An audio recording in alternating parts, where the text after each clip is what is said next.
So project management, the first thing we need to do is we need to define what is a project, right? So pens and paper, we should be taking notes. A project, we generally define it as a task that has a series of activity, well, not a task rather, but a project is anything that we're trying to do that has a series of activities and tasks. So we have the activities and we can have tasks within those activities that we need to complete. One, we needed to have a specific objective with specific specific specifications. Right? Then we need to have a defined start and end date, right? A project is not a project unless it ends. It must have a start date and an end date. The next thing it usually has is funding limits, right? So funding limits are always there, regardless of what project it is. It could be a small class assignment that does not have money involved, but it does have time, and time is a resource. So we do need to budget how much time we use, right? If you have a larger project that has money, you have to, of course, manage the amount of money to make sure you do not go over budget on your project, right? So we have funding limits. That is the third thing we always make sure that we have when it comes to projects. Okay, I'm back here. I need to let this person into the room. Yeah, I'm gonna need to fix that setting. The next thing is that it will consume human and non-human resources, right? So one is that it has limits, and the second one is that it will use resources. So those resources are time, money, equipment. Using your computer is using some of your computer's battery life. People, you usually have to pay them in some way, shape, or form for their time, whether it's just thank you at the end. Money, well, money is money, right? Currency. The next one is if it's multifunctional or not, right? So the team can, the project that you're working on can be one where, for instance, like I worked in HR, I was telling, well, I think that most of the people that were here already. So I can have the majority of the projects that I worked on would have been around employee retention. It would have been around employee engagement.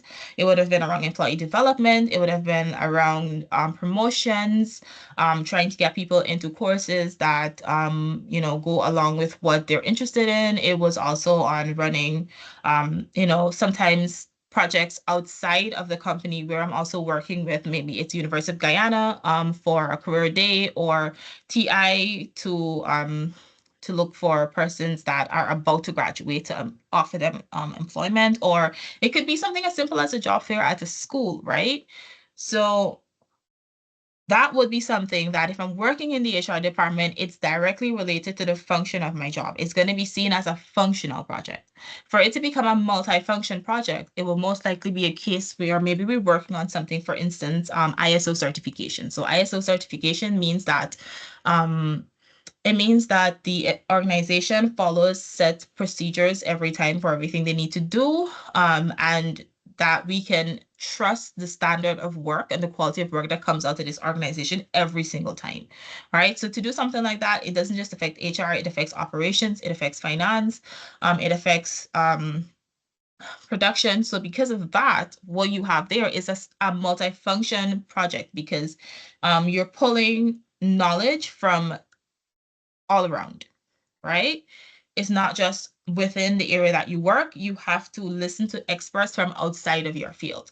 So if it's a functional project and you're in that office, it's probably going to be something that you're an expert in and you can rely on your own knowledge. If it's a multifunctional team, most often it means that you're dealing with teams that are across different technical functions, and so you will have to depend on somebody else or another expert at some point in time.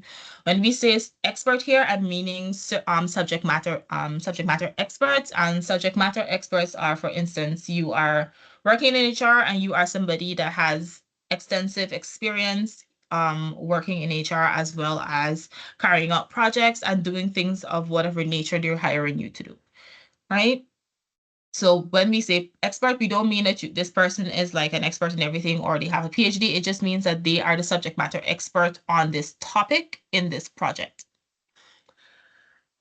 The next part is we need to look at what project management skill sets are needed here, right? So when you're working with projects, as I mentioned, we have a lot of different things happening. You have a lot of different people working on teams. Everybody might not have the same idea of what they're trying to do. So you have issues where um, you have conflicts and so forth coming up. But we need to be able to use our skills, and the skills that we're talking about here are mostly our soft skills, right? So your soft skills are things like your communication. How do you go about communicating? If you're having an issue with somebody, do you just not say anything until you lose your mind or they really upset you and you just blow up at them, right? That's not effective. It's not effective conflict management. Conflict management means, or effective conflict management would be that, from the first time it happens, you pull them aside. It doesn't have to be in the team. You can pull that peer aside and say, listen, you said something or you did something I don't quite appreciate it. Would you mind explaining to me, the context around why you thought that that would be an okay thing to do or say? They tell you and you say, okay, well, that's fine. But just so you know, like it affects me in this way, or it affects my group, whatever group I'm a part of in this specific way, or it affects the project in this specific way. And, let's find another way to communicate. So you can talk things through if the person's like, okay, cool, we'll try to be better. And, you go back into your group, the conflict is resolved. You have a benchmark there already. You've spoken to them before about it. If it comes up again, then you go to your project manager, right? But you don't just start by going to the project manager the very first time the problem comes up, because then your peer sees it as kind of like disrespect, right? Same thing with project managers, right? So your employee or your teammate does something that you don't appreciate. Maybe they didn't follow an instruction. You don't call them out and embarrass them in front of the team. These are human beings. These are people. We do not treat people like that. You carry on whatever meeting it is, and at an appropriate time later in the day, you just pull them aside and say, listen, the exchange we had this morning or the way in which you completed this task, I don't quite appreciate it. I would like to see some more effort or some more dedication from you. And then further, you can also, as the project manager, you can offer some care. You can say, the work that you submitted today, it doesn't follow your usual standard. Is everything okay? Like, did you have an off day? Are you all right? Right? So it's not just to say, hey, your work isn't okay. You're also looking at the person to see, are they acting like they normally do? Um, if they're acting like they normally do, you can assume that maybe they just had an off day or they weren't paying that much attention to this particular issue or this particular project, and they just submitted because they had a timeline. Versus somebody, you would know your team and you would know if that person is acting odd and if that person maybe is dealing with some issues outside of the workplace that is affecting them, right? So managing stress from outside and all these things, it calls for time management, which is also another skill. It also forces you to learn how to function doing multiple things at one time, multitasking. Multitasking is also something that not everybody can do or can do as efficiently. And it's not something that some people are okay with doing. Some people like to finish what they're doing first before they move to something else. Some people like to start a bunch of different things and just kind of monitor them all at once. So you will know what you need to do based on that. But as the project manager, you have to know your team both professionally as well as interpersonally, and you need to monitor for those things. So that intuition, that ability to read somebody else's emotion, we call that what do you call it? Wow, like it was just in my mind and now it's gone. Emotional intelligence, right? Emotional intelligence is another skill set that project managers need, and it's mainly for managing conflict, right? It's not just for that, it's also like if you're giving a presentation, right, as a project manager, you're giving a presentation to the executives of your company. Maybe you are working on a very technical, very IT related team. I'm sure all of you would have seen some movie. Maybe it was a Facebook movie, or maybe it was the movie about like Spotify or something. But I'm sure each of you would have seen one of those tech movies where, or even a show. Like I remember growing up and there were like lots of doctor shows on TV, and I remember Scrubs is one, and I used to like watching it. Like I used to try to tune in every week, but there were a lot of times they would go out talking about science, and I didn't quite understand, right? So when you're not a part of that professional function, there will be certain jargons that you will not understand. Right from the outside. So if I'm talking within my team, I can use all the IT jargons that I want. But if I'm going to sell my project to the finance team of my company and I want the finance team to buy into my idea, then I can't go talking IT jargon because finance will not understand IT, right? So then I need to go and I need to break it down in a way in which finance will understand what I'm trying to say. So maybe I change my words, I use slightly different words, or I even think of an analogy within the finance world that exemplifies what I'm trying to speak of, and I use that, right? So you can use an example rather than trying to use the direct project. So you give an example of why you want to do it based on something else that has happened with this team before. So when you're dealing with the skill sets that you need to be a project manager, there are a lot, but there are also the very same skills that you need to be a part of a project team, right? So sure, the project manager has a lot more responsibility, but every single team member has a responsibility towards the project's outcome, not just the project manager, right? So is everybody okay here? How are we feeling? Can somebody pop in and say, whether they feel like they understand what I'm trying to say, or um when it comes to skill sets or what exactly a project is, they're still unclear. There's no shame in asking questions in class. Don't wait till you're in an exam to ask a question.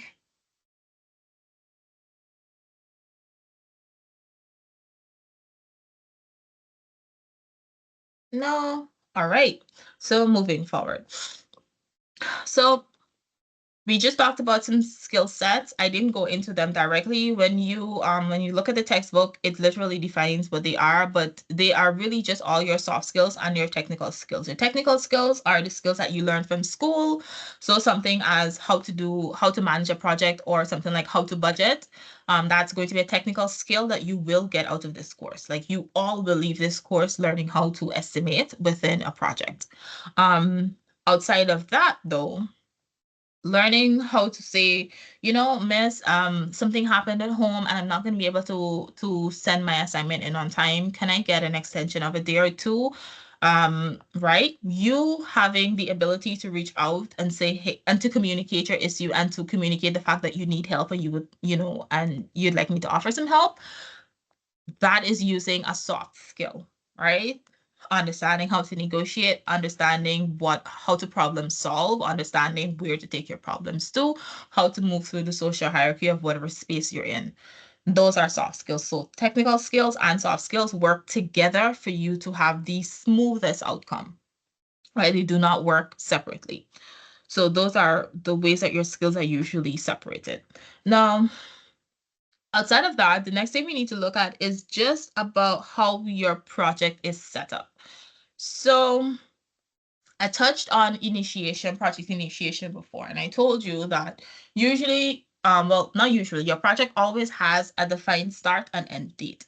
However, before the start date, it's most likely that you would have already started working on that project. So we knew we had to start working on project management from today. So today, the 5th of, or rather, we know that our class, the semester started on the 3rd of June.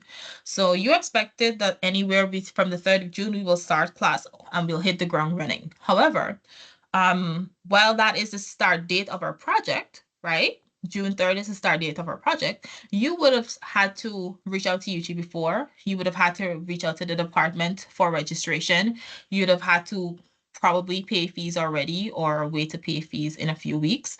But you would have had to have this project in motion for a while. You would have at least started thinking about it in your last semester.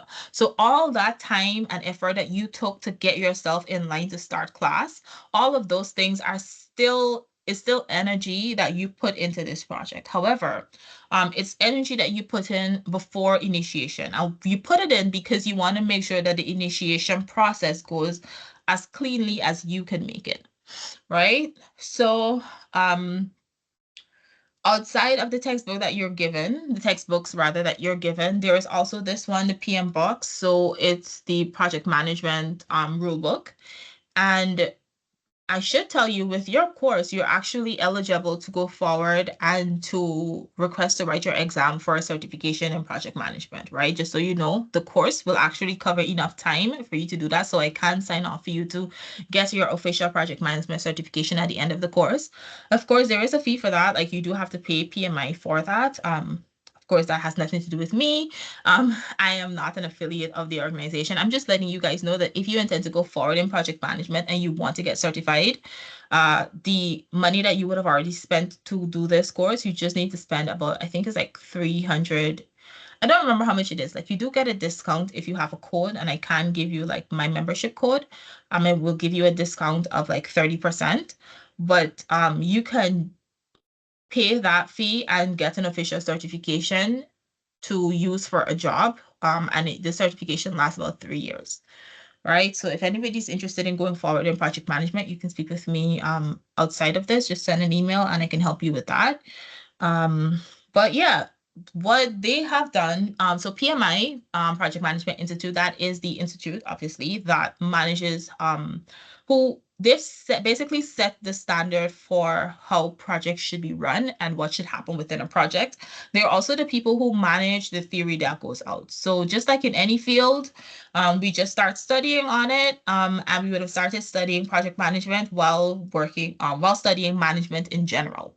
Eventually, it became such a big field with all of the tiny projects that we have coming out of companies now that it's become its own industry.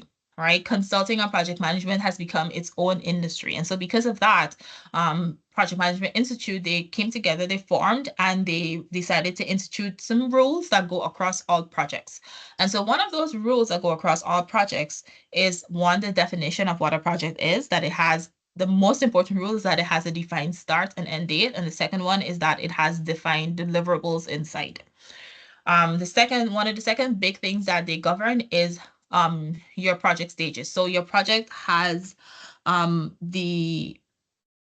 it has your project initiation. That's the first stage. So that is all of the shopping around that you would have done before and the ones that you do after you started, after somebody has signed on. So it initiates from when you have somebody saying, yes, I want to take on your project.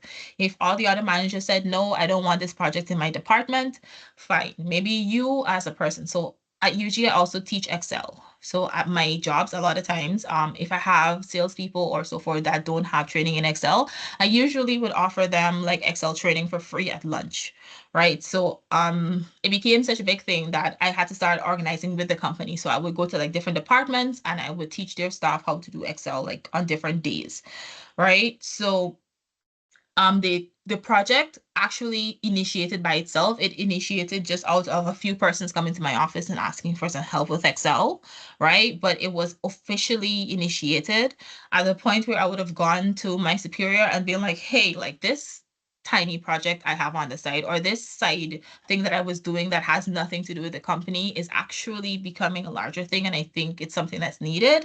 I put my proposal ahead of why I think it's needed, how much it would take for me to officially make it a program that the company can run. And after they accepted my proposal, we started dealing with the initiation of that project, right? So in the initiation stage, we are looking at things like, we're just looking at basically, okay, are we going to do this? Yes or no? Are we trying to do this? Yes, we recognize the benefits as something that the company needs. We recognize that we most likely have all of the resources that are necessary for us to not just start, but to complete the project, right? We recognize that we have all of the documents, or we start preparing documents. So we start getting a budget together, we start getting a team contract, and then we assign a project manager. From the time you assign somebody to be in charge of managing the project, we've completed the initiation stage. When you have a project manager, we're moving from initiation to project planning, right? What does that mean? That means that the person who is shopping this idea around, the person who came up with this vision that, hey, we can do this, might not be the person managing the project, right? I can just be the instructor. I can have somebody else within the company manage it manage it to the point where they're the people, the contact person taking names of students, managing, helping me to, well, I'd obviously be marking the exam, but they would be the persons administering the grades to the students. They would probably have invigilators giving them the exam scripts or so forth. The person who shops around the idea, aka the entrepreneur or the visionary, they do not have to be the project manager. I can understand how to work with people, but I also might not have the capacity to be a project manager at this time. It's not to be assumed. The project manager has to be officially elected by the team during initiation. So today we're going to go through, we're going to start appointing people to teams. On Monday, that will be complete. Next week, Monday, that will be completed because I need to know, what their teams look like. So our initiation will generally run from this week to next week. It's not just thinking about, okay, who are we working with? It's also thinking about what are we working on. So as long as you have a project title and you have a project manager, our class will move on to the next part, which will be project planning. So project planning officially for this course will start for you guys from next week. Right, from next week, Wednesday, that's where your project planning will start. So what will be a part of project planning? Project planning is when you officially define, written, and you write down the definitions of your work requirements.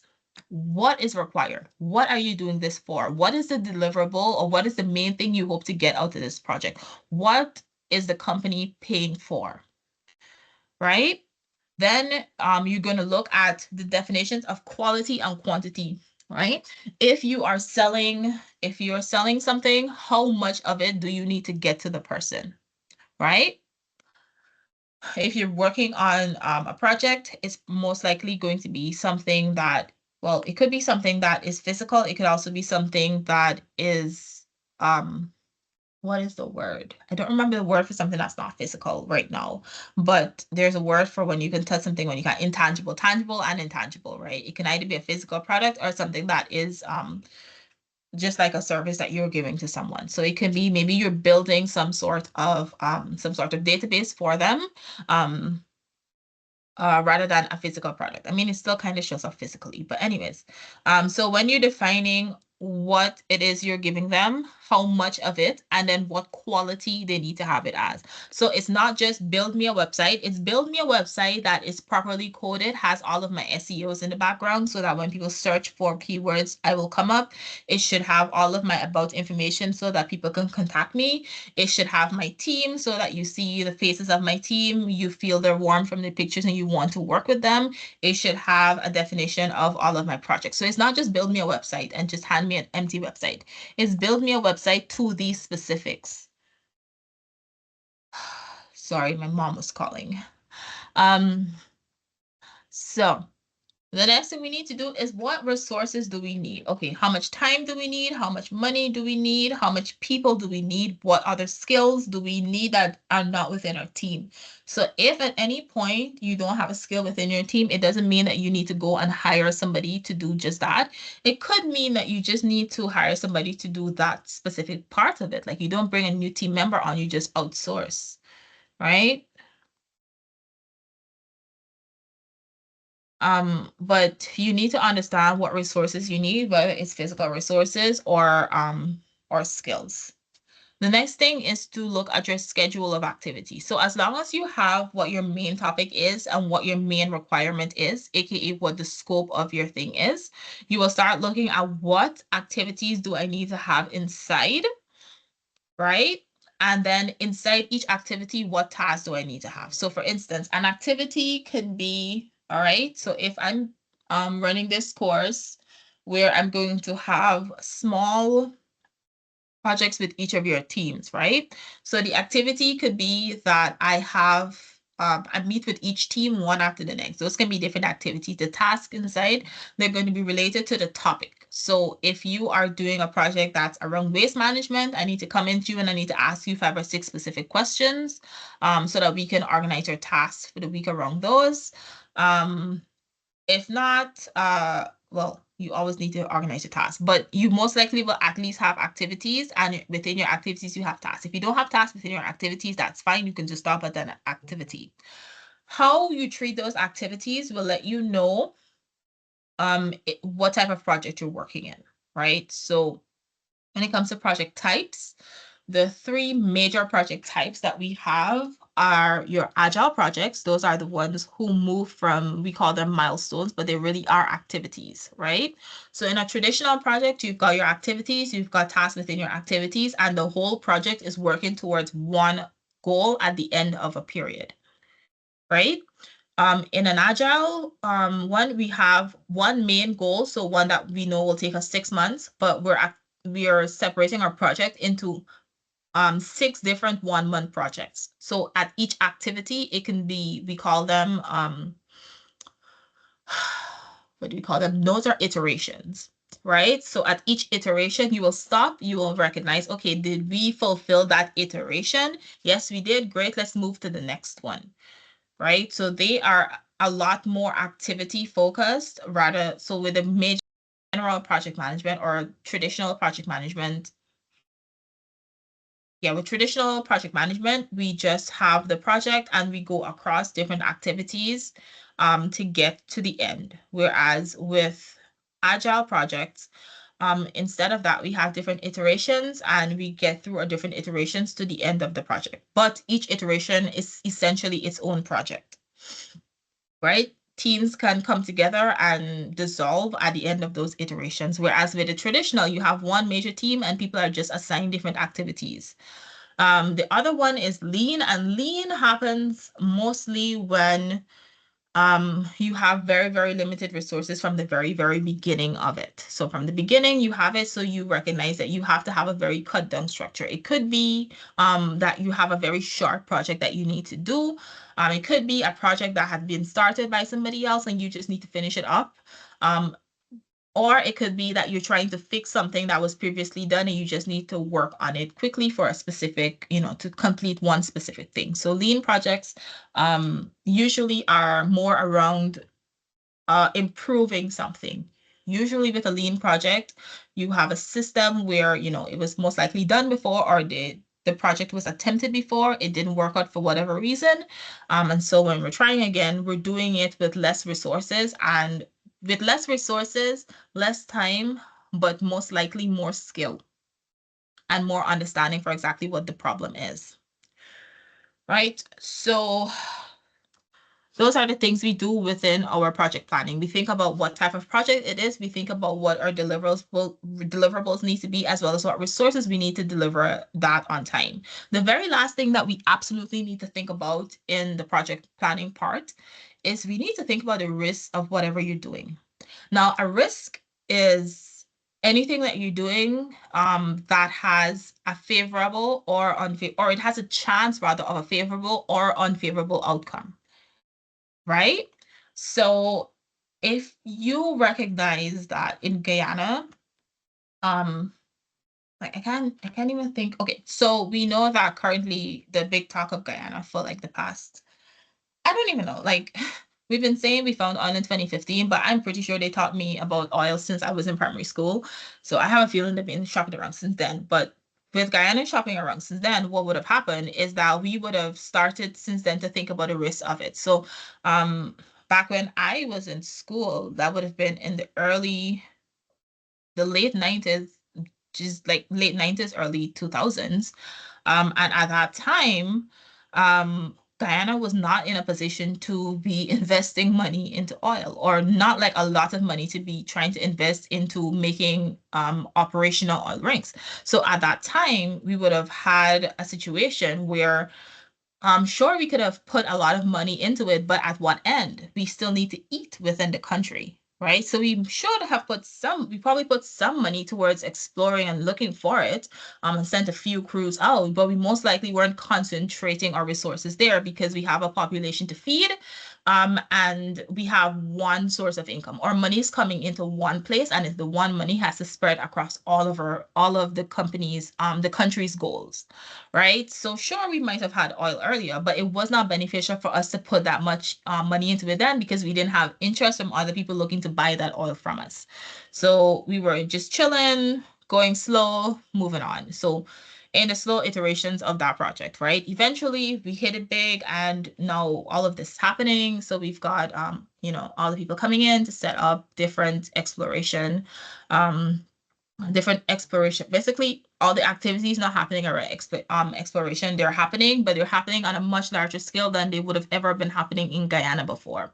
So now that we're concentrating our resources there, we need to start thinking more seriously as to the risk that it will have on our environment, right? Not just the physical environment, as in we're worried about things like an oil spill. We have to think about things like how the fish will, like how the type of fish that we have, or how the fish generally, that most likely will be ingesting that oil, how will they manage? Like, will the fish be able to adapt and still live within the waters, or will some of them die out and we have to relocate our shrimp farms? Like, how are we going to look at that risk? Have we looked at that risk before? So beyond that, we'll have to look at things like, okay, so we're digging in the water. We need to put something back there so that we don't have the earth, what's that called when you've got the plates rubbing, erosion, right? Erosion happening from the bottom as we're digging down. Because as we dig down, we're breaking earth. And as the earth is broken, we need to seal it back in some way, or it's going to continue breaking apart even after we've left that spot,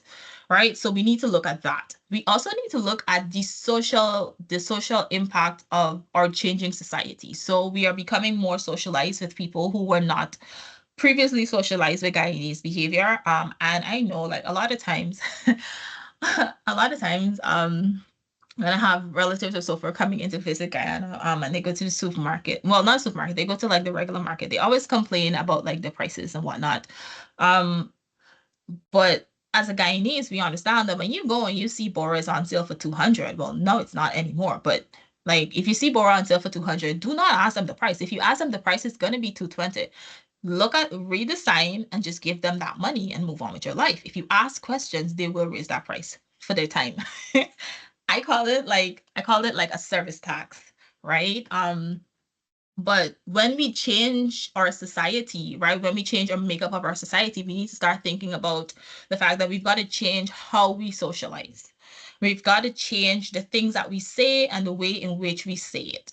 We might not think that we're changing it, but check our society out in 10 years and you'll see some of the sayings that we used to have will be gone.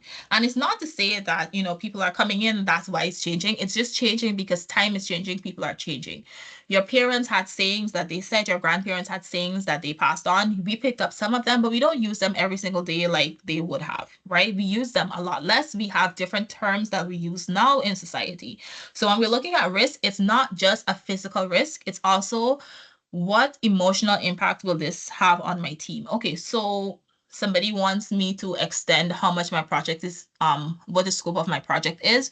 Sure, it might bring in more money for me to do that, but if they want it done in the same time, it's going to stress my team out. Is it worth it? Is the money enough for the time and the stress? Or do I need to say, you know what, I can do this for you, but you need to give me one additional month so that I can acclimate my team into this new objective that we're adding in, right? We don't want to drop a new objective and not also give them the grace of more time, right?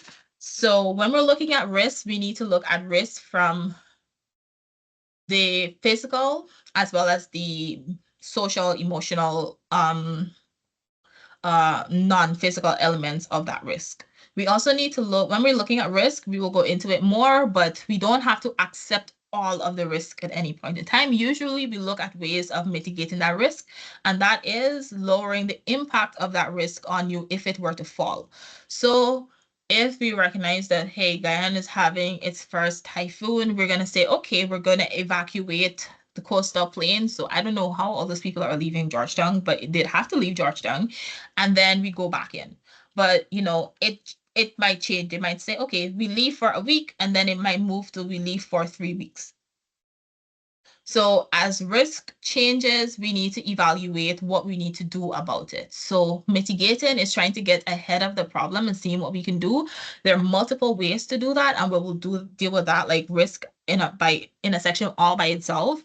But just so we're talking about risk, we don't just accept all the risk and go along. We try to negotiate with that risk, right? We try to lessen the impact of it on our project. The next part is our project execution, right? So your project will go through the part where it's being executed, and in the execution is where you are negotiating for your team members. So it could be a case where your team is made up of different people from different departments. It could be a case where you have a dedicated team that was hired to work on the project. Working in Guyana, you most likely will not. So you'll have to understand how to work with people from different backgrounds, but you also have to understand how to work with different managers, because each of those people on your team will most likely have their manager in their office. And if you're going to be asking them to come out of their office or leave their manager's work to help you on your project, you need to show some respect to that manager also and let them know ahead of time and schedule with them how you're going to be using their staff, right? You don't just say, hey, we have a meeting here, and not worry about what that person has to do within their core job. So if you have a dedicated team, it's a lot more flexible to do project work and to function on making your work a priority. But if you are not, if you do not have a dedicated team, you will have to learn to share your people.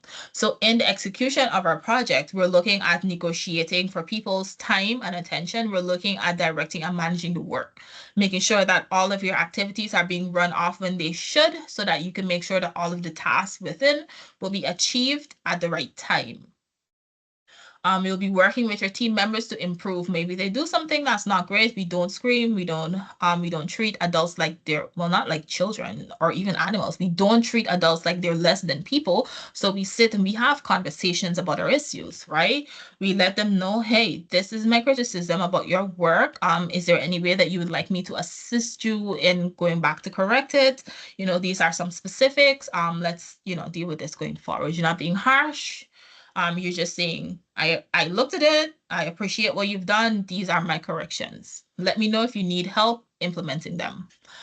So in executing, we are directing people, moving things around. There's a lot of activity. We are getting the project, we're moving the project from now starting up into that point where it's going to kind of hit its peak, right? And as we're executing, we also have to monitor and control, right? Monitoring and controlling is essential to go along with execution. As you're doing things, you need to make sure that you're doing it the right way the first time, because remember, resources, time, and people are limited resources, right? The money that you have, you're not getting extra money, or they're not going to be okay doubling your budget because you made a mistake. So you want to make sure that you use the money right the first time. You're not getting extra time. You're never getting that time back. They'll be upset. You'll ruin some of your relationship with these people. You'll ruin some of your trust with them. Let's try to be on time with our deliverables, or at least let them know ahead of time, because, hey, I have been executing this project for a few weeks, and as I've been monitoring it, I've been noticing these things happening. I'm trying to control to make sure that the project doesn't spin out and become too costly, or it doesn't spin out and get completed late. And I want to know, you're taking the problem now to the customer and saying, hey, can I get some additional time, or can I invest the additional money and maybe bring on another resource to get this completed in a shorter time, right? So as we're executing, right? So executing is phase number 3 in your project. We are also doing phase number 4 at the same time, which is monitoring and controlling, watching what's happening. The Gantt chart we created, the risk matrix that we created, the work breakdown structure that we created, all of these things, we are checking it day after day, week after week, to make sure that we are on schedule to complete at the correct point in time, and that all of our resources are being used the way they're supposed to. We do not want to run out of money in the middle of the project and have no idea how. We should have seen that a long time ahead, right? So we execute, and then we monitor and control as we kind of together. Like those three, while they are separate, we usually work them together. So any adjustments that need to be made, if you need to analyze any variances or any different impacts against what you thought, if you see any major differences between the predicted and the actual outcome of something, you know who you need to speak to. At the initiation and planning part of your project, you would have completed things like stakeholder engagement plan. And in your stakeholder engagement plan, you're literally saying, these are my major stakeholders. Like these are the people funding me. This is the company sponsoring me. All the different deals that you have them there. And you need to make sure that you know who needs to be informed about what.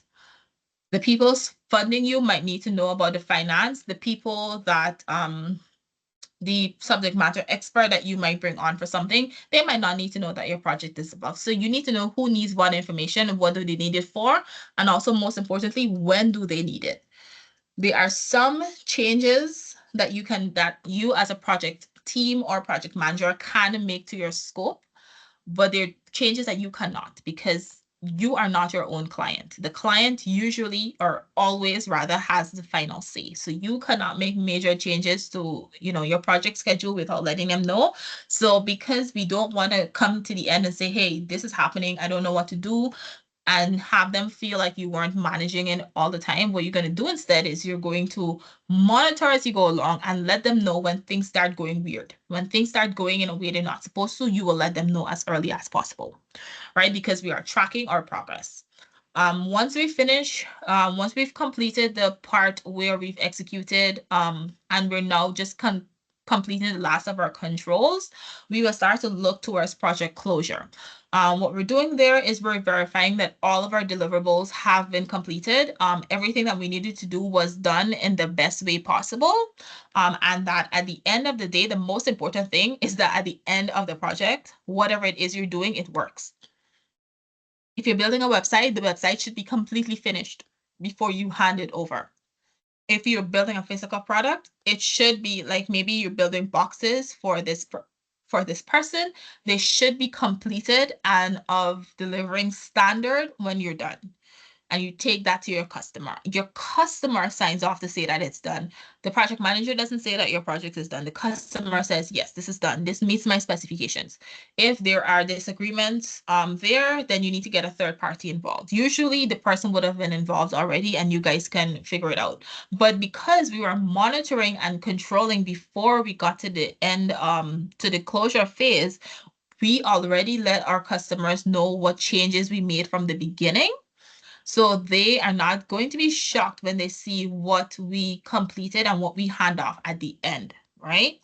So when everything is done, we hand off everything. We make changes to, there's this one big document that we call our lessons learned document, that usually exists one within the project. So within the organization should have a project management office or a project manager office. And that project manager office is where we will keep everything related to our projects, not just this current project, but all of our projects, right?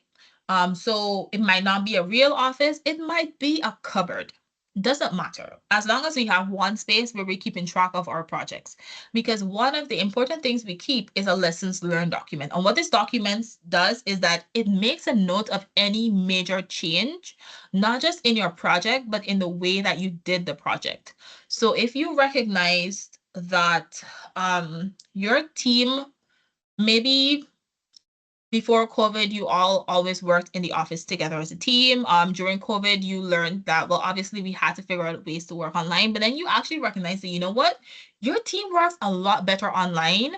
And even better, maybe they work a lot better using Slack or using Zoom versus using Microsoft Teams, or they work better on Teams. So those tiny details that you learn from just interacting with people, those are the important things for your lessons learned. Because what's going to happen next? The next person going to write a project is going to pull out that lessons learned folder to check to see, okay, the last project we had closed last month, what were the major changes or the lessons learned from that project? And you see right away,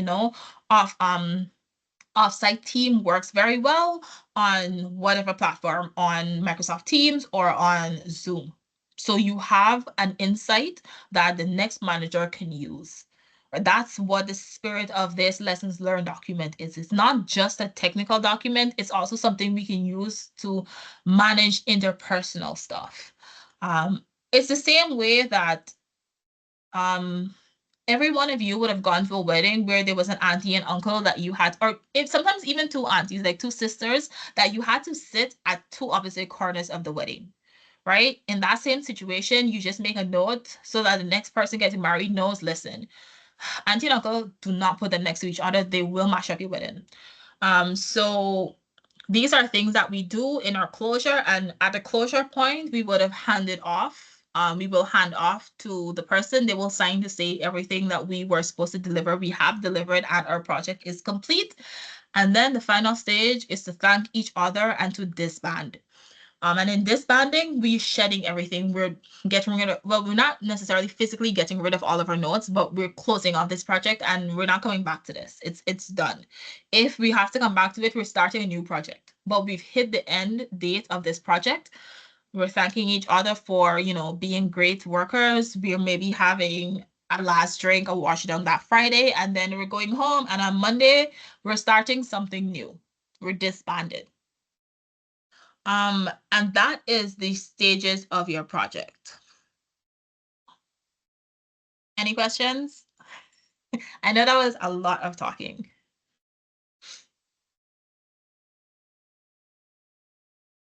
So no questions on the stages of a project. Perfect. Let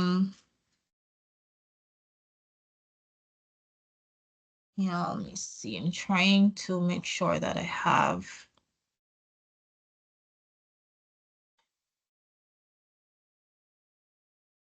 All right, so the next topic that we need to look at is the triple constraint. So what a triple constraint theory speaks about is the fact that you always have things in your project that are clashing, things that need to be done, and you might not necessarily be able to do all of it at one time because you don't have enough resources to do all of them. Right? So can anybody tell me what they think are constraints, major constraints of any project? So the hint is that there are 3.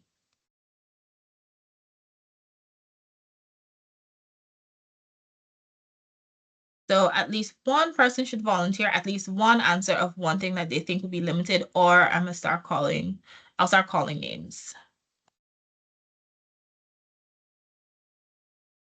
Good afternoon, Miss. Hi. Sheldon here. One of which I think would be time. Yes. Right? That's not hard. Somebody else said, Celine, you said funds. That's correct, right? So time, money, and the last one is naturally going to be energy. Right? So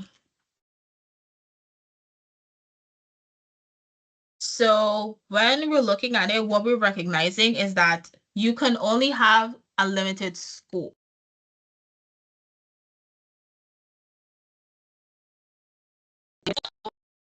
We're looking to achieve. What are we looking to do? At the end of this, you aren't just looking to complete your project management course. That might be your main goal, like just to pass the course. Your second goal should be to pass it with the highest grade possible, and that will be an A.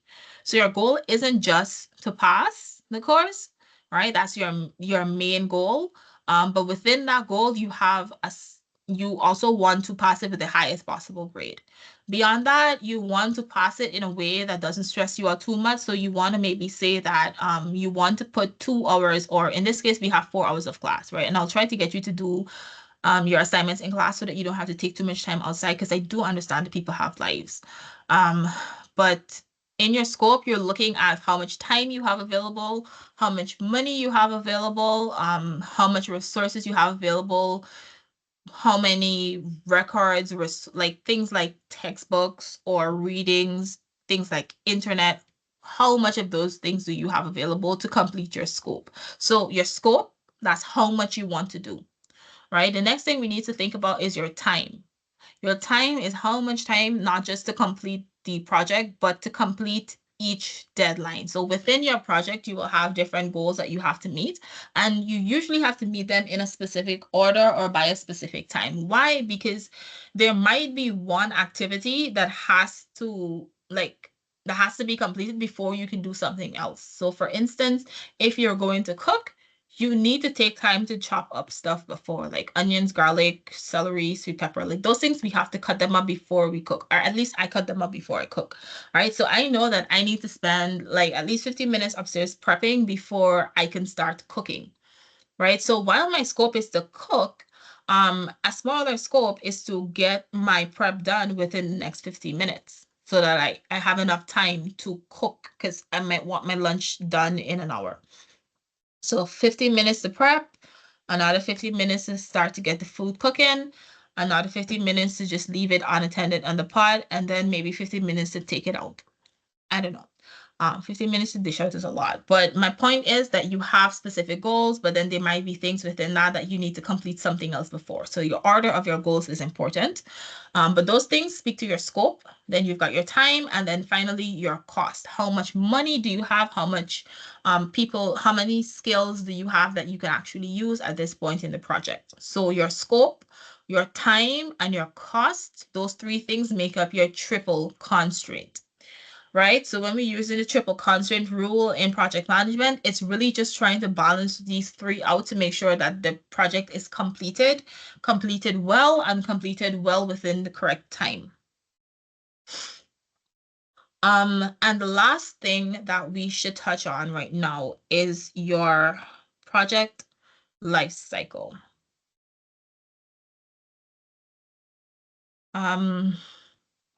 So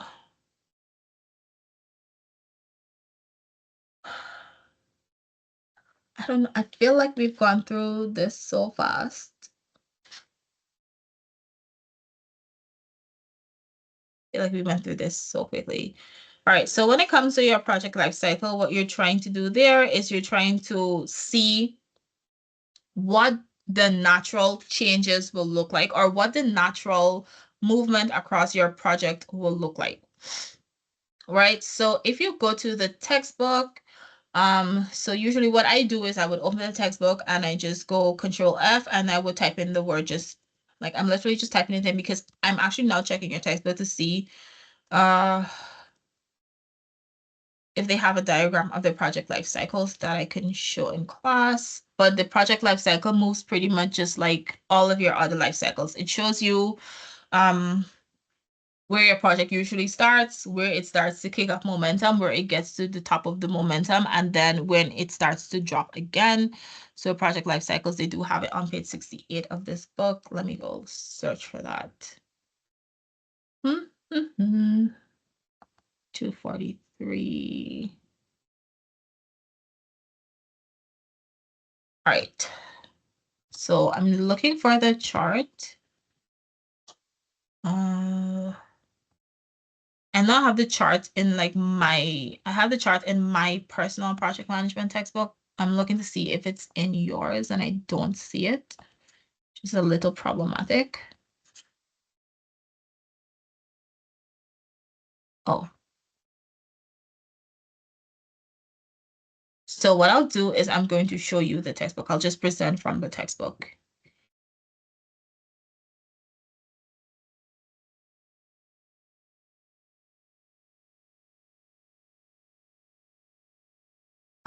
Yeah, I usually try not to present too much in class, because I do recognize that you all, like, I know a lot of times you guys are working from your phones, and on your phones, you might not necessarily be able to see this like clearly. So I try not to present too much, and I just talk and expect you guys to take notes, but I will upload the textbook so that I make sure that you have access to all this good knowledge. But yeah, when we're looking at a project lifecycle, what we're doing is we're looking at the way in which we move through this project. So I told you about agile projects. So agile and lean projects, usually they don't necessarily follow the same project lifecycle. So I need to note that. Your project life cycle will usually look like this if you're working on a traditional project that just runs across one long specific time. When you're working with agile projects, they stop and become different iterations. And because of that, we usually have a system where you find that the life cycles will end up being much too short for you to manage it because it's just finishing like within 1 month rather than the regular life cycle that finishes for like across a few months. So if your project is running for 1 year, it makes sense to do a life cycle for that. But if you are really just running different iterations and each one is running for a month, it might not make too much sense for you to go through trying to apply project life cycle themes to it. And why would we apply life cycles? Like, why are they important? It's really important for you to understand where you are. So I'll use our personal ages here. I'm not going to ask anybody to age themselves, but I have aged myself. And at this point, like, pretty proud to know that I've almost gotten to 30. Like, took a lot. Life has been difficult, but we managed to make through it all just because we have to, right? The Guyanese, we survive. But what happened in my life is that I would have gone through periods of discovery when I was really, really young. So looking at things, seeing what happens when I touch this, what happens when I trouble that. My mom would say, don't do this, don't do that. Some of it I listened to, some of it I didn't listen to, and I had to learn that on my own. So that was me in those very early stages, making my earliest core memories at the age of somewhere between 1 to 3. I would have been in my research and development phase. I'm just touching different things. I'm learning who my mother is, who my trusted adults are, what foods do I like, what textures do I like, what sounds, colors, and so forth. While we don't think about these things as children, that's what we're actually doing. So in a project, what you're doing is you're trying to learn everything you can about this project, and you're trying to do it with an open mind, right? In those very early ages, we don't have biases as yet. We start to get them ingrained here, or bias in our value system. They start to grow here from our parents. But at that time in a project, you're trying to understand every single thing you can about the topic. If you're running a project where you're trying to clean up the city of Georgetown, you need to understand when the city will have a lot of people, when it might not. You need to make sure that you don't clean up before market time and you clean up after, because then it's just going to end up dirty again right after. You need to know which spots will be safe for you to clean at what specific time. You need to talk to people to find out, you know what, are there any tiny areas that you know about that really bothers you on your walk to your stall in the morning? So you're talking with the people that exist in that space. So I'm talking with my family, my parents, and I'm asking them about the world around me. I'm doing my research to understand what am I dealing with. Then my market introduction would have been the first time I would have entered some sort of structured institution. So most likely it would have been a nursery school, right? So that's where it would be for people. For the product, right? So in a project, what your market introduction is the first time you start to introduce the product to your customer. So before, when we were working on the project, we were working on it from the point of view where we are the controllers of this project. We are managing what output or what product we send to the market. But once we send it to the market, we now have to look at the market introduction. We have to when I go to school, I've got to listen to my teachers. I need to know, okay, what is expected of me here? What books do I need to read? What assignments do I need to complete? What color crayons do I need to get? What type of or size of crayons I need to get? Because like in nursery school, you don't even use the small ones. You use those really big crayons, right? So you need to do research into what you need to get. And then you need to, when you get it and you enter that space, you need to sit and look at how you are perceived or how your product is perceived in the place that you put it in, right? So we're looking at the earliest pieces of feedback that we're getting from our customers. Oh, this is really nice, but the color, I don't like it. The color might be a bit too bright. Maybe you have too much paper on it. Maybe you have too much plastic on it. Maybe they don't like this flavor of this product. Maybe I should put it out in another flavor. Small things it could be. So we're starting to collect the early, like our very early sets of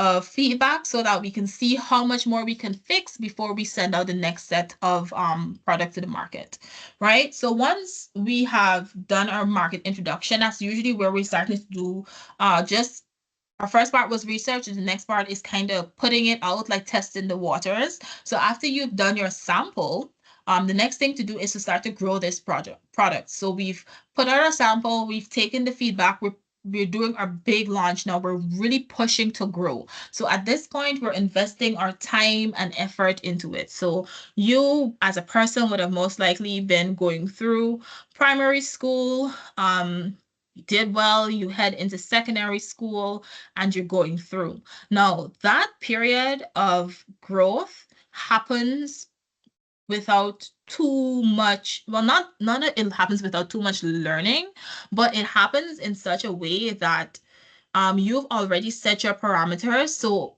the school, you know what rules you have to follow in society and so forth. So there are lots of things that I could have done while I was of school age, but the most important thing I needed to do was to go to school and to learn and to understand what topics my teachers are trying to put out to me. That is the main marker of my growth at school. The main marker of your growth as your product would be after you've taken that feedback, you put it out, is the product received better? It should be, because you should have taken your feedback into consideration. So your customer base should like it more, right? It should be growing. You're making as much sales as you can in this period. You're just going to leave it to run, and you're going to fix small tweaks at it, right? But while you're fixing small tweaks in your growth period, you're looking to see, before you were looking to see what did people not like, right? In market introduction, you want to know what they don't like so that you can know what to fix. In your growth, you're really paying attention to what they do like, right? So we understand the teachers really like it when you're really nice, quiet, and respectful to them. Teachers also really like it when you do your homework and you answer questions in class. So your product, people really like the color, the new color that you picked. People really like the new flavor. These things are encouraging things, and it pushes you to allow that product to get to the maximum or to hit the highest of its capacity on that market. Once it's hit the highest capacity that it can on the market, it will get to a place where the growth starts to slow down, and eventually the growth will be running on a straight line. It will stop at a point. It will only go up so far. It will stop and kind of straighten at a point. And so at that point where where the growth is slowing down and it's starting to flatten, at that point we call it the deterioration. Well, the maturity, sorry. And at the maturity, what has happened there is that, okay, I did all my growing in high school, right, in primary school and high school. Now I'm about to graduate. And worse than that, I'm about to head into the labor market or university, right? Either way, maturity is now going to be hard, right? I'm going and I'm competing with everybody else, and I'm at the same place as everybody else on the market. That's kind of what maturity teaches you as a person. So in the same way with your project, you have maximized your growth and you're just looking to get as much as you can now, because there's nothing more that you can do, right? At the maturity stage, your product has grown all it can. It's not going to go up anymore. You need to just keep it there as long as possible before it starts to go down. And it absolutely will start to go down. Maturity, you usually stay there not long. So maybe you'd be growing for 3 years and then you hit your product maturity for maybe 2, 3, 4 months or hopefully longer. And then it starts to go down, right? So when it starts to go down, that's where we start to call it the deterioration. So at the deterioration phase of your project, you are recognizing that, okay, your growth is going to slow down, and your project is your product rather is heading towards a certain death. A death is really what we call closure, right? So at this point, we're pretty much going to have to start closing things down. So the project offices that deal with it, you're going to close them down. The people that were hired specifically to work with this, you're going to close them down. Anybody you contracted to do research, you let them know that, hey, you know, the team is disbanding. You're pretty much done with this product. You're not going to push it anymore. And you allow it to die. So the growth and deterioration, the two periods should pretty much mirror each other, right? Because remember, the growth, you're going up, maturity, you plateau, you stay straight, and then deterioration, you go down. So once you hit the bottom again and you've hit the lowest you can and you close that project off or you remove that product from the market, that's the death of that product, right? And in the same way, like with real life, our deterioration, well, you know, deterioration generally happens where we don't feel useful to society anymore. Could be at whichever age it is. It could be you have health issues. Whatever it is, you just taking the time to enjoy what you have and the success that you've already built in your life, and you're enjoying that in the deterioration phase. Everybody will deteriorate. There's no shame in that. And then eventually death. Now, death is certain regardless, right? This project can last, the growth to deterioration can last you 5 years, it can last 10 years, it can last 2 years, it can last 1 year. We don't know how long it's gonna last, but we do know that whatever lessons you learn from this entire life cycle, you're going to try to apply that when you do your next life cycle. So while we do have this life cycle here, you see here they have the phases. So I've already taken you through the phases of a project. So while you see conceptual here, we don't use conceptual anymore. We use initiate, but I will accept conceptual. Like I understand what it means. But this one is the natural life cycle of a project as well as a product. And the difference between a project and a product is the project, we're doing something, running some activities for a specific period of time. Whereas with a product, you're putting something physical out and you're selling that product to people. A project, however, can also be a product, right? You can run a project on behalf of someone and they pay you to run that project for them. That makes the project a product. But either way, it follows the same life cycle because this is the natural product life cycle too. And I'm sure you guys would have done this in your marketing courses, right? So outside of this, that is your regular life cycle of a project or product. We also have these phases that speak specifically to traditional projects. They speak to all projects, but mainly traditional projects, right? So we've gone through these stages already. I'm not going to get into that again. The last thing that we do need to touch on is just the product environment. So this textbook, like this is the textbook I'm going to upload. It has just about everything for you here. Which page am I on? Page 66. I was on page 68. Hold on. Yeah, we're pretty much done. Like, I don't know why, but I'm done all of my talking already. Yeah, so this is what your product life cycle sort of looks like, right? So we're here, we're growing. We hit here, this is our maturity. The highest point is our maturity.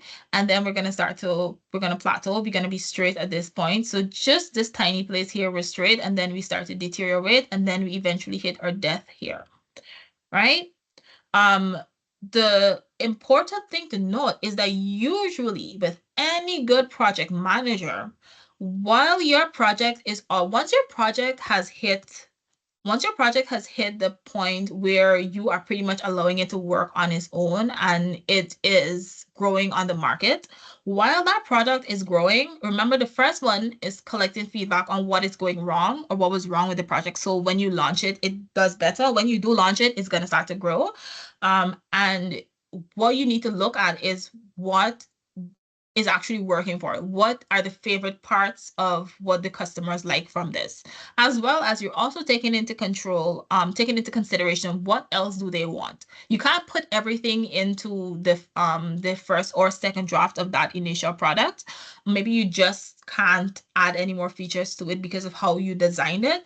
But once that product is growing, it means that you can take your eye off of it for a little bit and you can start thinking of the next project. Actually, it's what you should start doing, right? You should start working on the next part of your project once your first project was at the growth stage, right? So once your first project was at that growth stage, we're going to start, like, where's the thing that allows me to just scroll?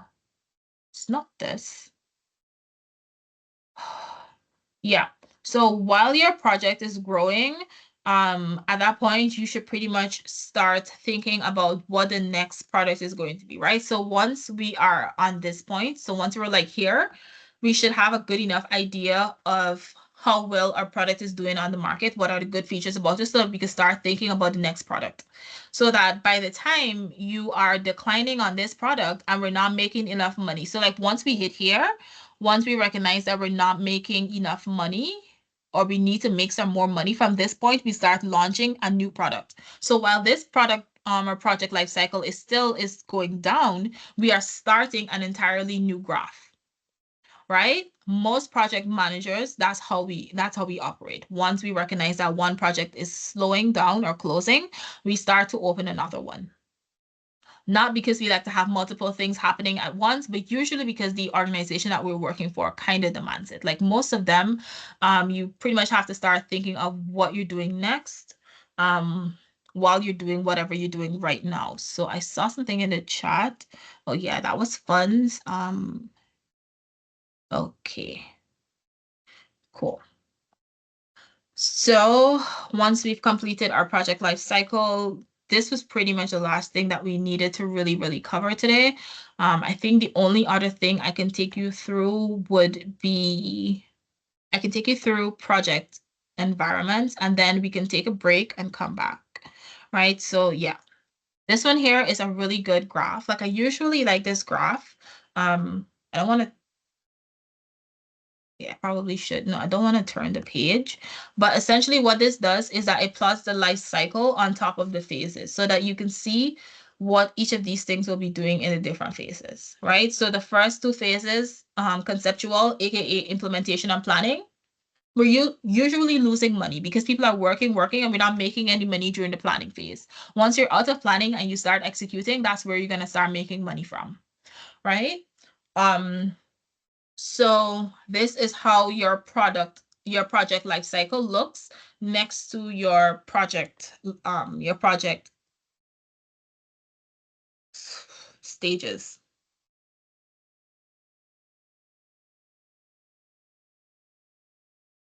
All right, so I'll stop and I'll ask if we have any questions before we go off and we take a little break and come back. Yeah. Do you guys have any questions?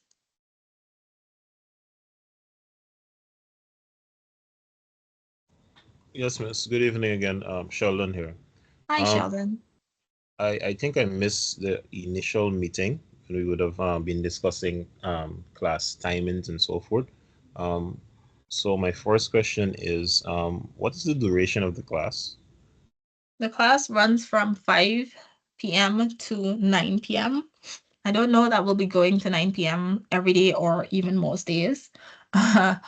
But I would say we'd probably run definitely from 5 to at least about 7:30-ish.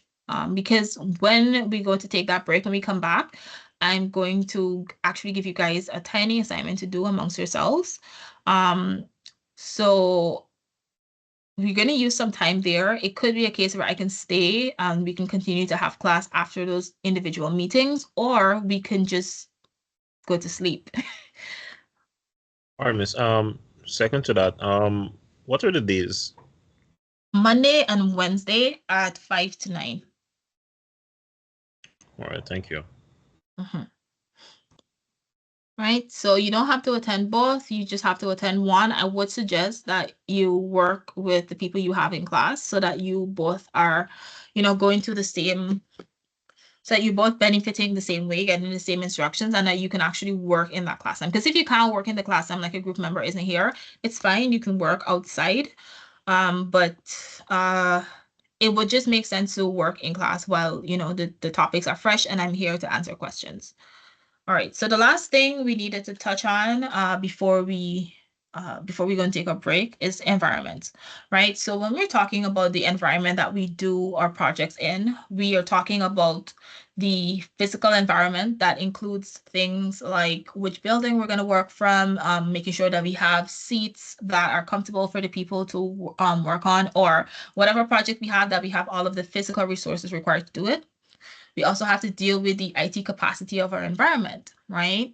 Does your environment allow you to use Microsoft Teams? If you want to use Teams, do they have Teams available for you, right? If not, do they have Zoom available for you? Are they going to pay for premium Zoom, or are you going to just do 40 minutes on a free Zoom for your short meetings with your customers, right? So depending on how many resources you need, it will let you know if you can complete that project within the same environment, or if you need to add things to your environment. So we talked about the physical environment, that is the infrastructure around the building. It's also your IT, but it's also the culture in which you operate, right? So in Guyana, we have a very different culture than you would have in any other place. I find it very strange when people are harsh to people of different cultures, because essentially we're all a foreigner to somebody else, right? So culture is one of the the very important things about it is that, or one of the easiest things for me is that regardless of which culture people are in, they're still people, right? So there's certain rules of society that function or operate regardless of where you are in the world. While we do understand that in some cultures, it's a bit more aggressive to speak directly to people or to hold their eye contact. So for instance, if you go to Asian cultures, you don't really do that, where you have the business meetings there are more docile, so we don't necessarily have aggressive handshakes or too much eye contact. We don't talk about, for instance, we don't talk about work outside of the office, right? Like you go to a party, they do not expect you to mention work at all. Whereas with Guyana, like, yo, I left a file on your desk this afternoon. Good to see you at staff party, but did you look at my file? Like, did you send my work?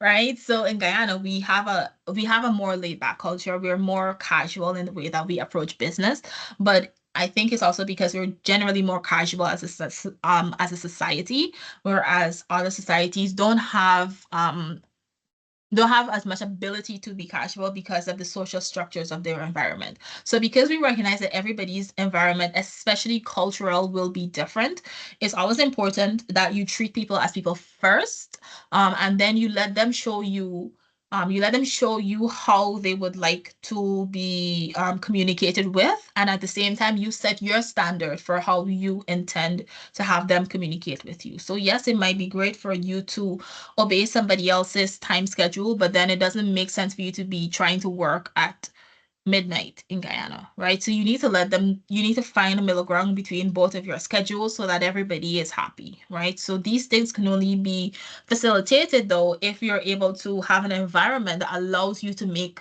changes based on your utility or your circumstance, right? So your culture is stable in some ways, whereas, you're not going to be able to change the color of the building you work in or the color of the walls just because you don't like it at a job.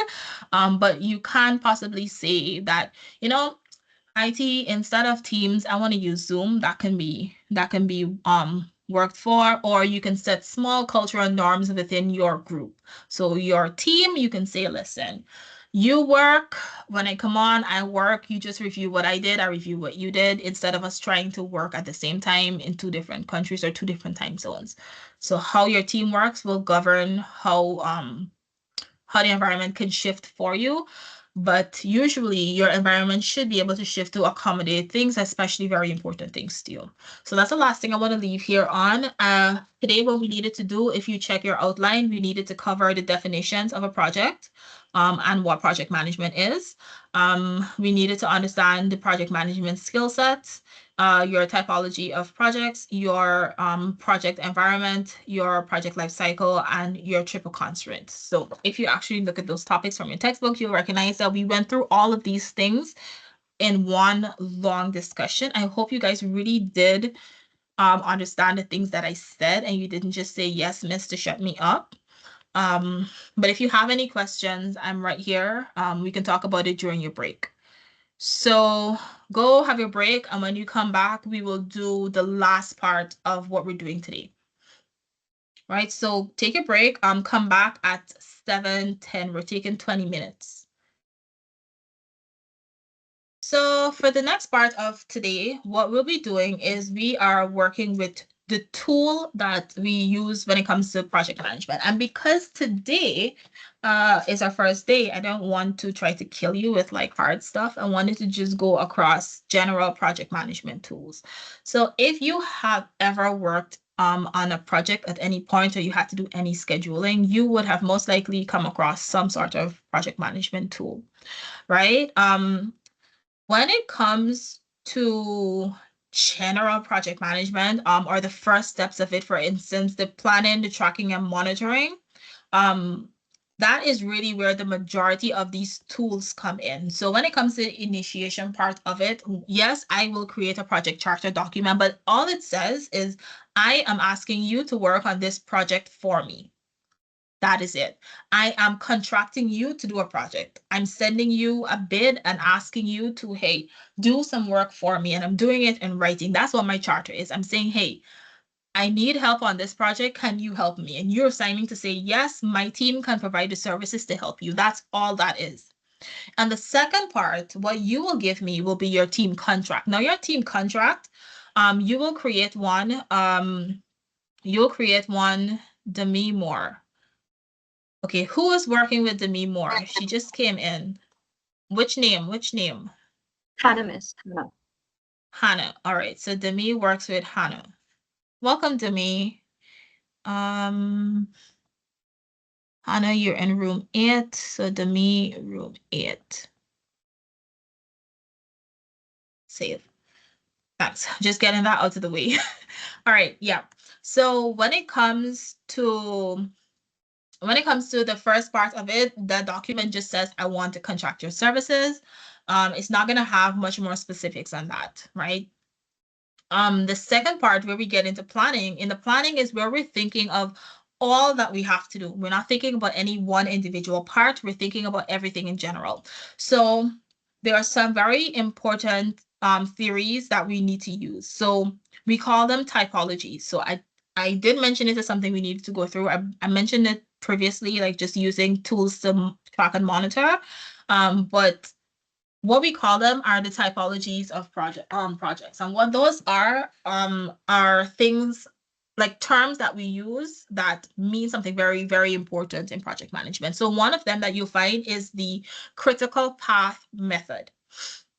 So if you find yourself in a position where you have an assignment to complete, you were not feeling it all week. So I asked you to create your project, to sign your project charter and send it to me.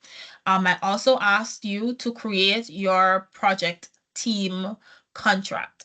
So while their team contract is a draft, you might still be really, really nervous on sending me something.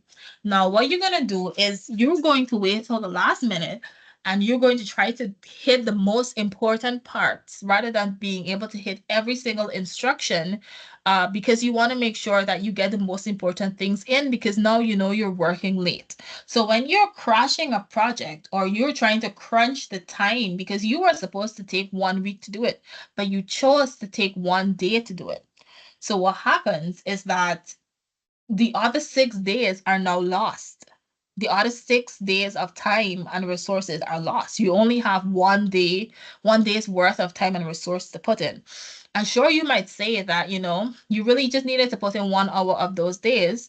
What you're not recognizing is the amount of energy that changes when you try to do all at once instead of stagger it throughout a period.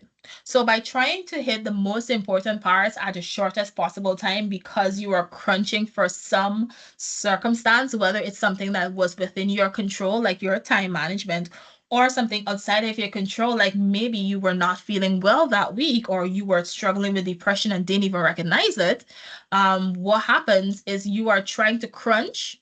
Crunching is shortening the time of a project, but it's also working along the critical path. So as I said, when you're doing that assignment, usually you have rules to do an assignment. So I'd probably give you something like 5 or 6 pieces of instructions that I really want, or 5 or 6 key things that I want you to include. If you're working late, you might include the most important 3 and forget about the last 2 because you just ran out of time to get it all done. Right? So what you're doing in that case is you're looking for the most important things, or the things that the project is not complete without. The points that you absolutely cannot skip.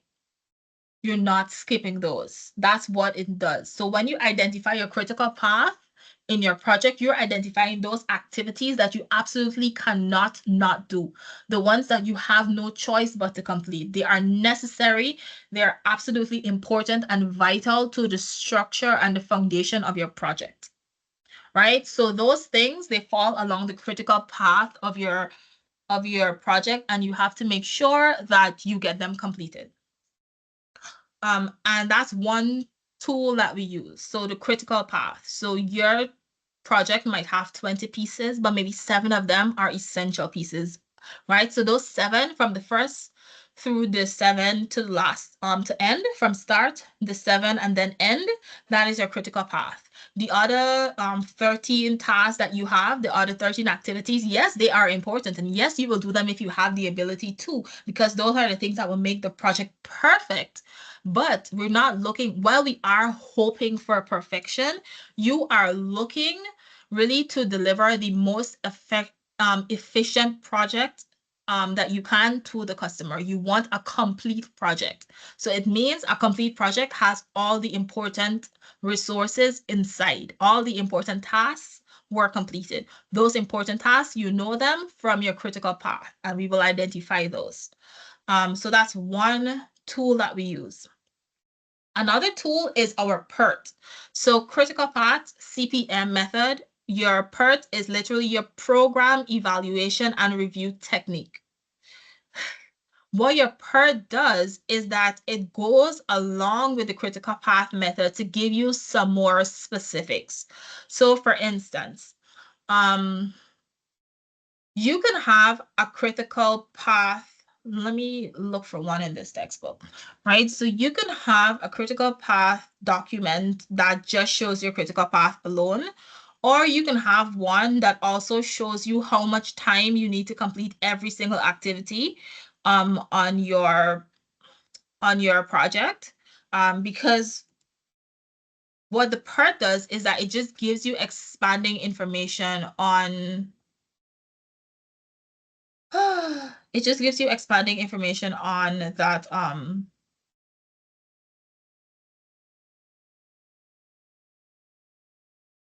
on the project, like on the specific task that you need to do. So I'm hesitating right now because I'm trying to find a diagram to pull up for you so I can show you what it looks like. No, we do not have to create your PERT tonight. I just need to let you guys know what the PERT looks like. And it's taking me forever to find the diagram. Just give me a minute. I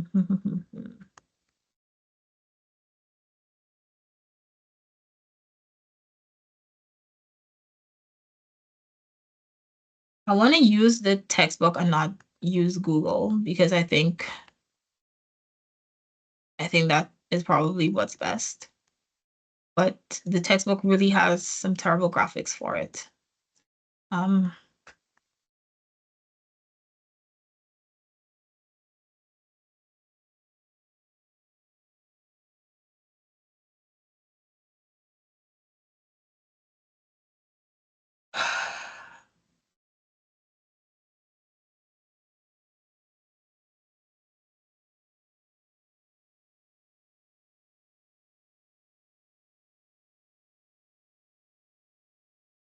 All right, let me show you.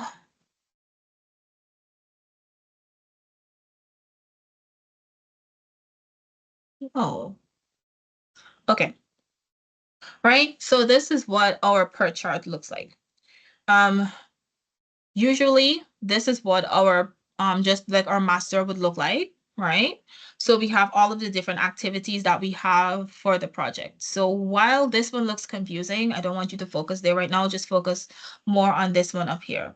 So usually how your project would look, how we would plot your project out is when you see A, B, C, D, all of these things are different activities. So A is going to be the first thing you need to do, and G is going to be the last thing you need to do, right? So A, B, C, D, E, we see these things running in a direct order. It means these need to be completed in this order.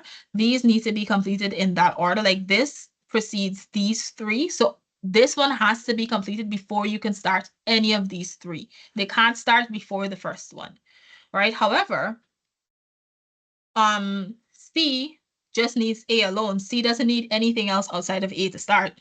But when you get to F, like even if you were to run through A and C and then run to F, you still have to wait when you get to F because F needs to collect B and D. So you need to get to these two to finish them to give the outputs to F in order to start F to start G to finish the entire project, right? So your entire project, all the things that we're going to say you need to do, what we do is we put them into a chart by simply either you can use A, B, C, D. That's a popular one that people use to identify which activity you're on. Or you can use 1, 2, 3, 4. Literally either one works. But what it does is it's saying that this is my project. This is a mapping of the energy that I need to put in my project. This is the flow of energy throughout my project, right? So that's the direction I'm moving in. And that's how a very basic PERT chart looks. Now, when it gets a little more complicated, and you start to, what are we even doing here? Like, where did we go? I swear.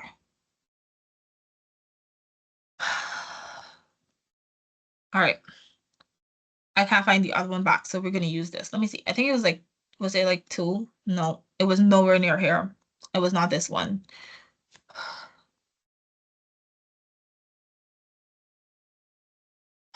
Okay, so this is a different one. We'll use this one. So what it does is that when you start putting numbers around here, these numbers are telling you how much time you need. You need 1 day to complete project 1 or task 1. You need 5 days to complete 3. So between 2 to 3, so between 1 to 2, you needed 1 day. Between 2 to 3, you need 5 days. Between 2 to 4, you need 2 days, right? The path that you see highlighted in bold black, right? That is your critical path. Those are the events that you absolutely cannot skip.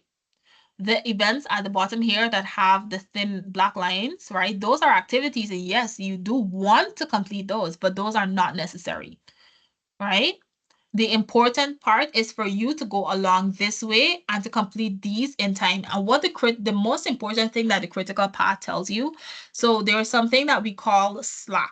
In Guyana, we know that once you come 50 minutes before or after the time you were supposed to start, you're still kind of on time, right?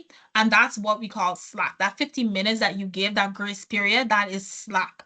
And so in projects, we literally use Slack to say that Slack is the amount of space you have to kind of be late on starting something or finishing one activity, right? The thing is that you need to remember is along the critical path, right? There is no slack. So those activities are the activities that you absolutely cannot mess up. You cannot be late. You cannot waste resources. You do not have any extra. Any changes to your critical path is a change to the end of the deliverable.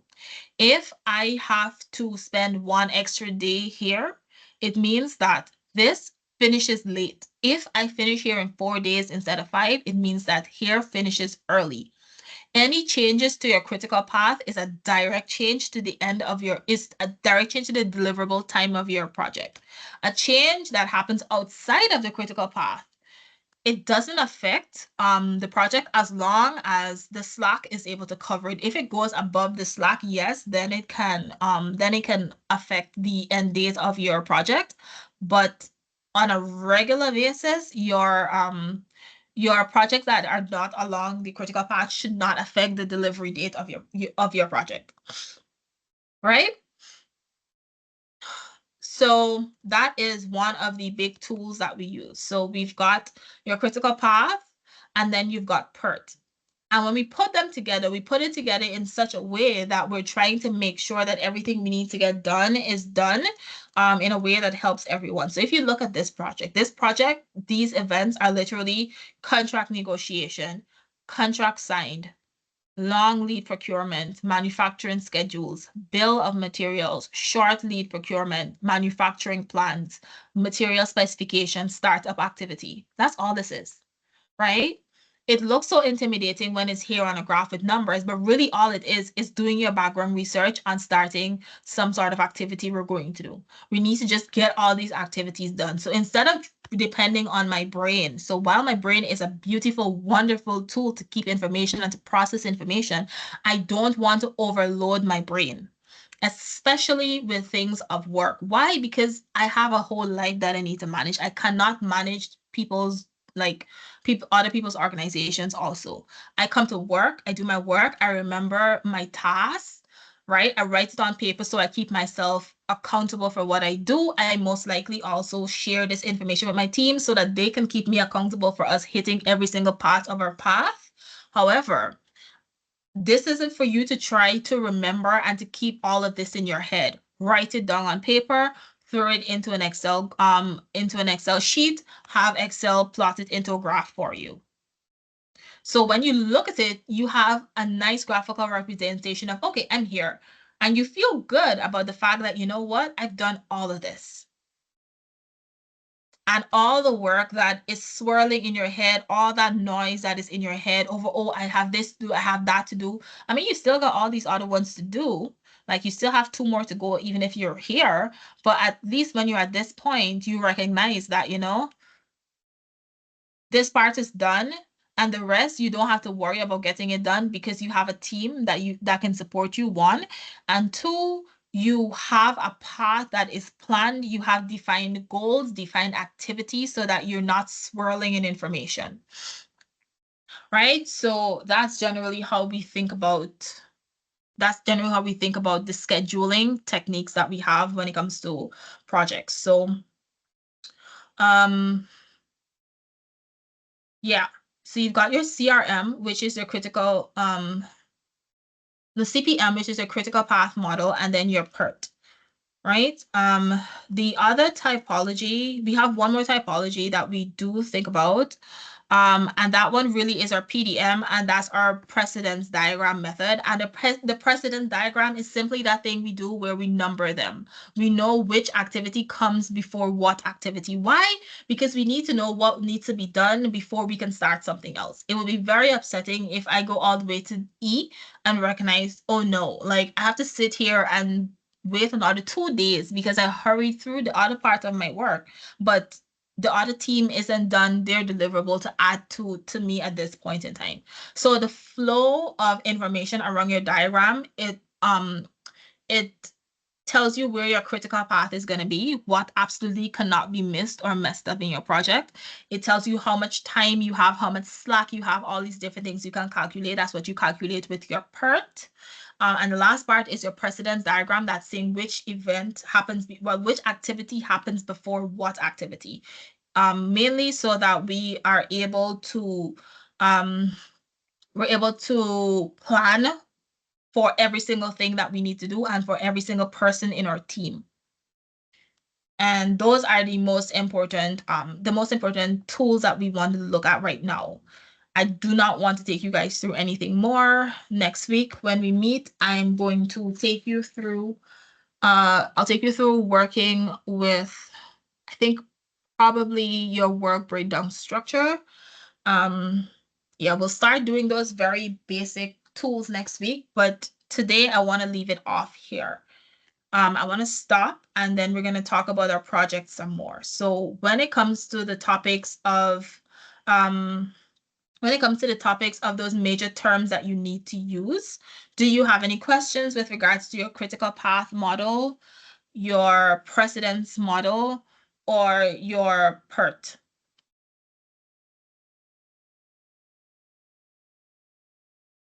Any questions?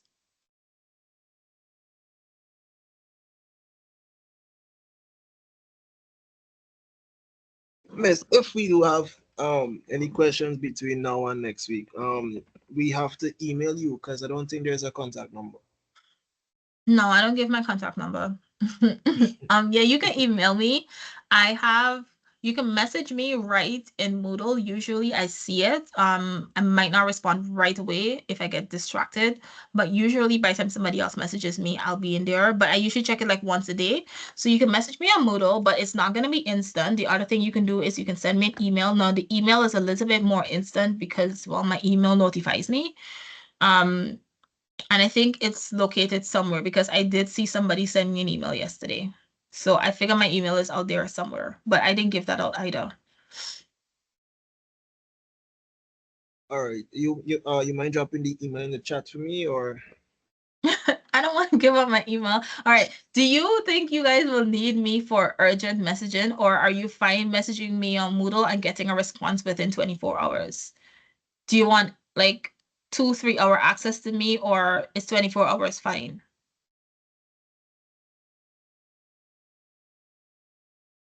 all right? Since you're too comfortable giving out the email, we can work with the 24 hour. No.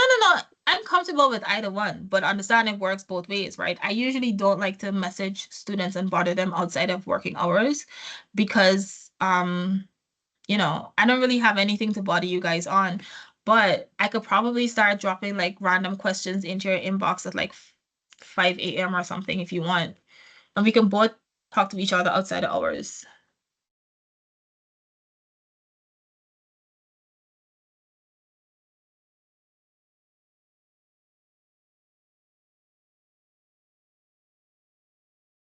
Anything is fine.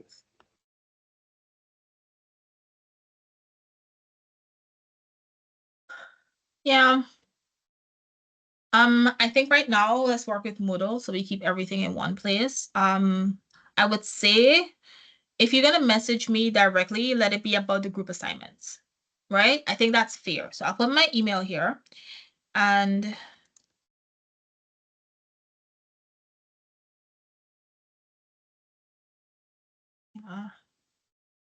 usually I'm a lot more strict with it, but I do recognize that this is a 6-week course, so I figure giving y'all access would make more sense now that I think about it. Yeah, so you guys can email me there. It's still not going to be instant, but generally within 3 hours or so, I will see my Gmail and respond. Try to use it for like group stuff. If you need to message me for one-off stuff, send it to Moodle. And we can deal with one-off stuff on there. Try to use the email for like group issues. Again, when it comes to conflict, if you guys have conflict within your groups, try to manage it amongst yourselves. If you cannot, and there will be times where you cannot, especially if you're working with your friends, right? Make sure you just tell me, like, message me early. Let's take an intervention. Let's talk about it before it gets bad. All right. I don't want any groups breaking up in the middle of the semester. Because that's going to be a lot of trouble for you to get all your work done. So let's talk about this group assignment. That's the last thing I want to do tonight. So what your group assignments will do, as I told you, is that we are looking at all of the different things that you want to do for this semester, for a project. So the first thing we need is a charter document. I will send that to you all. Now that I have your groups, I will send you your project charter, and the project charter comes from me, goes to you, and it says, hey, I want to contract you for some work. Then you will respond to me with a team contract. Your team contract will say that you and whomever that you're working with are working on a project of this title. You want the project to be able to have these specific deliverables at the end of this specific period. The period is going to be from next week. Yeah, the team contract will be valid from next week, Wednesday, until July. The last day for you to submit your assignment. So your exams are going to be the 27th of July. I don't mind waiting to collect your assignments by that weekend, like let's say the 28th or 29th. The course will generally be finished. Most of what we're doing in class will be finished by the 17th. Yeah, the 27th is a Saturday. So yeah, most of what we're doing in class will be finished by the 17th. You have the 27th for the period for your exam the very next week. So if you send me your final project the same week of your exam, I'm fine with that so that you know, you don't have to try to stress too much on the project versus the work. But your project will be building up. So the things you need, your contract. So I gave you the details of that just now. The other thing is the first thing we're going to do next week is your work breakdown structure, right? Your work breakdown structure, it creates those activities. So just now when we looked at it, we saw activities 1 to 9 or A to G. We saw that each activity had a specific thing. So those activities, they are found on your work breakdown structure. That's the first place you see it. So it says, okay, so your contract says that your topic is whatever it is, and these are the deliverables. The work breakdown structure says, okay, those are the deliverables, but these are the activities that we need to do in order to fulfill the deliverable. So the specific activities have to be listed out, as well as, if you want, the things to make that activity complete. So after you've completed your work breakdown structure, the next document we're going to create is going to be our Gantt chart. So our Gantt chart is a chart that has all of your activities listed, but then it also has a calendar on the side, and it shows you a graphical representation of the time you will take on every single one of your activities. Once you've completed your Gantt chart, that is where you will use the information from there to create your PERT chart. That's the one I just showed you. So your PERT chart, it has to have your critical path on it, and it also has to have evidence to show which activities precede what activity. So it needs to have both your PERT nodes as well as your critical path and your precedence. Don't worry, every single week as we have to do these things, I will walk you through them. So as we are going through, the last document here is your risk analysis. We're going to have to do a basic risk analysis for whatever project it is you're going to do. We're going to show how much risk it is on everyone. And once we're done with that one, we're going to continue with we're going to start actually writing the paper after we finish. So that should take us about, let me see. So next week, Tuesday, we're going to look at feasibility of a study, the things that we look at when we're completing a project. So yes, we want to complete a fun project, but what are the things that we need to think about to make sure we have them listed on our contract? And we need to make sure they're on our work breakdown structure. So those things we're going to discuss next week, Monday, when we're doing feasibility and project selection. Next week, Wednesday, we're going to work on successful organizations and team building. That's where you're going to submit your project contract, because we're going to talk about it, but you submit it on Wednesday. And once you submitted your contract, in that same class, we will also start working on our work breakdown structure, right? So we've got your successful organization and team building, and we do that because we want to see what skills are needed for us to complete the project, right? Then we're going to go into actually planning the project. So from there, so in that class, we will start to create our work breakdown structure. For the next class is where we start to create our Gantt chart, and then everything else goes from there. So once we hit Gantt chart, we kind of have to start running there because we move into PERT, and then we move into estimating, and then we start dealing with a lot of numbers, right? So we'll have probably a full week of dealing with lots of numbers in our project. Yeah, and then from there we kind of slow down and we go back to talking about the human aspects of projects and the physical aspects of completing a project, right? So for now, I have to send you your charter document. You guys have to speak amongst yourselves to plan a way forward within your groups. So I'm going to close. I'm probably going to close the class at 8 o'clock. What I want right now is for you all to start thinking about what interests you have when it comes to your groups. I want you to start thinking about what you want your project to look like. Don't think about what you think I want. Don't think about what you think is easy.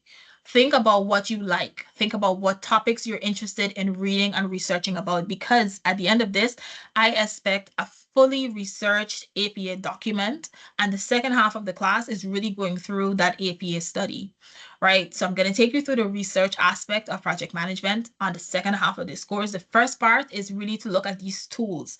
So your title, your project, the project title can change, right? You can narrow it down, you can open it up. So I just want you to think for now as a rough draft what you think you want your project to look like. Do we have any questions before I send everybody off into break rooms?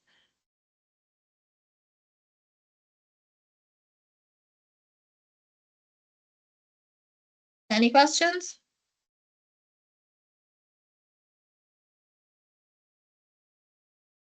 All right, cool. So I'm going to send everybody off into rooms, and then I will try to figure out what's happening with the people who are not in rooms. So go into your rooms. I will close them up in a bit. I just want you guys to be able to exchange contact information with each other, which is why I'm giving you some privacy to do that, right? Any questions? Yes, no, say something. No, miss, none from me. All right, great. So I'm No, miss. opening it.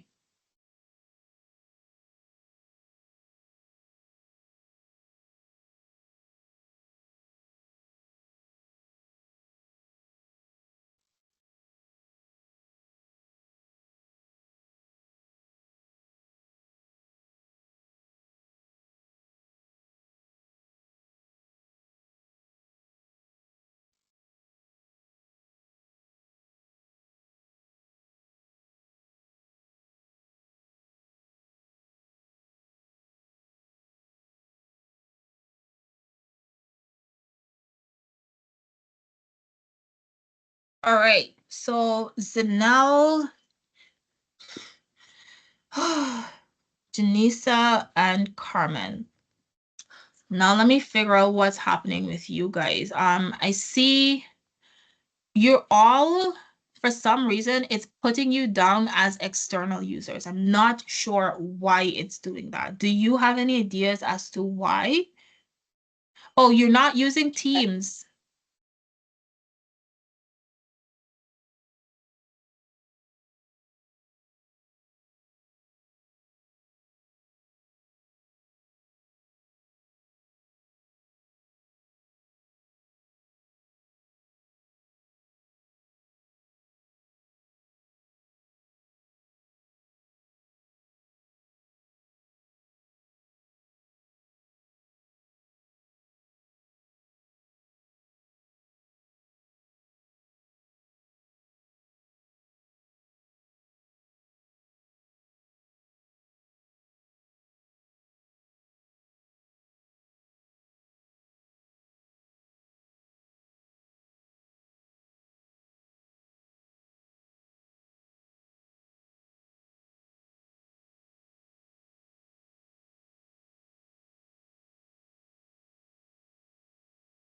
All right, so I'm back. Gonna close the rooms.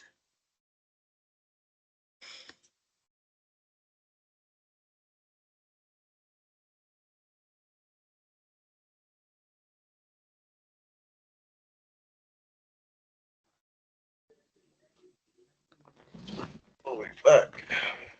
Yeah, we're back.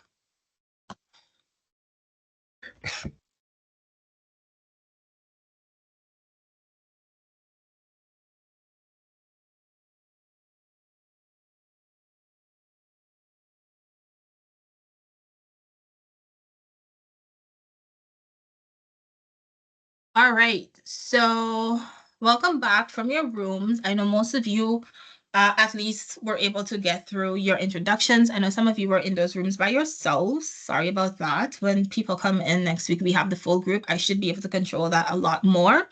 So just recaps of everything. As I went into the rooms, I spoke with you all about the discussions you had with each other about respectfully voicing what you think would be topics for you to do. I gave some idea on how you can refine those topics into something. So just to brief you on that, we generally look at the different topics. We look at the topics that everybody is interested in. And when we know what topics everybody is interested in, we try to see how we can find a way to bridge that gap with everyone. We try to make it as useful as possible. So I had some people who have other courses that they have to do this semester over the summer that they have papers that they have to write or projects they have to do for those. So you can use this course as a way to just do research. Like your deliverable at the end of this can be the research for the next one. I do not mind you using this course to flagship another project. Another good idea, somebody just told me that they want to use this to kind of think of what their final project is going to be in their final semester. So they want to use this as an opportunity to gather the research for that topic, right? And that's a really good one because what it does is it eliminates you having to go through that process again next year. So this paper can be a research project, which is building a thesis and finding, building your thesis, having a hypothesis and trying to prove the hypothesis. Or on the other hand, it can be a literature review where you can look at all of the literature that has been written on a specific topic up until this date, couple it with the current findings of the industries around it and the topics around it, and say, okay, this is the future of where that topic is going based on the information we have. So you can do research or you can do startup and analysis. Either of them will work for me. So you have until next week, Wednesday, to come up with what you want your final topic to be. The next thing you need to do is you need to also create a draft of your contract for next week, Wednesday. I'm going to send you your project charter, which is from me to you saying, hey, I acknowledge your team and this is what I want from you guys for the end of the course. Your response to me will be your contract saying, this is what I can perform, this is what I can deliver. That contract can be updated as we go through the semester. It does not have to be perfect.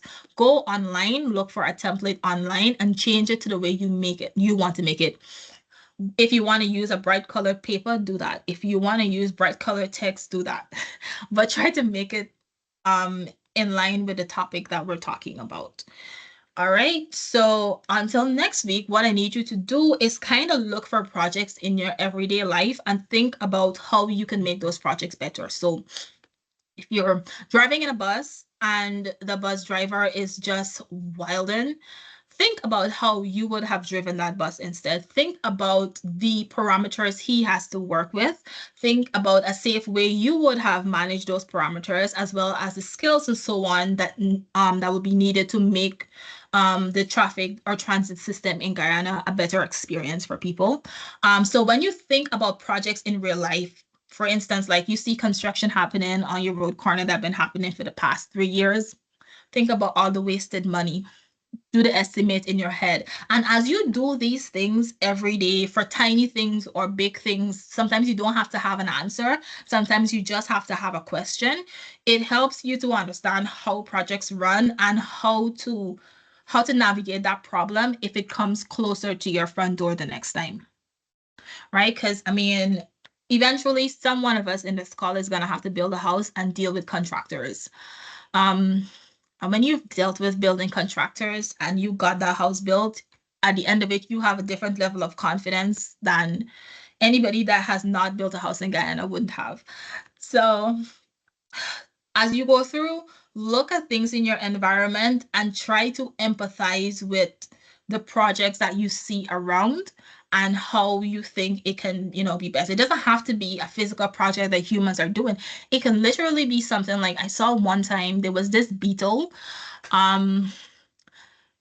trying to get this piece of food into this hole. And every time, like the flake, it was, first of all, it was walking on like a ground, and the whole area it was running on, like the flake of food was so heavy that it would keep like it would be falling all the time, slipping between the grass, and then the beetle had to go in, get it, and then bring it out back. And I thought I could help. Like I can lift it up with my fingernail and drop it in the hole. Did that, the beetle ran off. I ruined the whole thing. So look at your surroundings, look at the projects around you, ask questions either out loud or to yourself, and think within your heads of ways that you could possibly make it better. And sometimes you will recognize that, you know what? I can't make it better, and you should empathize with the person that made the mistake a little bit more. Whereas sometimes you might actually come up with the answer that that person needs, and then you can, you know, give them that help. Like, hey, you know, I was looking at what you're doing, and maybe we should do it this way instead, or maybe you can try it this way instead. Like, we need to think about that. Like, how you think that would work? You want to try it once? So look at things, ask questions over the next week. When we meet again next week, Monday, we're going to go through more work, but all you have to do this weekend is look at projects in your environment, try to conceptualize what's happening with it, and think about the topic you want to do. Come with your contract draft next week. It does not have to be perfect. Again, you can change this draft. All of your documents that you have to submit to me, you have until the final day to fix everything, right? I will give you preliminary grades so you know how you're doing with them. But if you see that you get a 5, you get a 2 out of 5 for an assignment, don't cry. Do it again, submit it again. I will mark it over. Right? We're doing that throughout the semester. So we are going through process improvement. We are starting here and we're getting better. If you have questions, please let me know. I want this to be collaborative sessions. I want you to be able to ask me questions if you have them. I don't want you to leave this course not understanding how efficient projects run, right? So with that, that's everything from me for tonight. You guys go have a good rest of your night. Bye. Good night, Miss. Good Good night. night, Miss.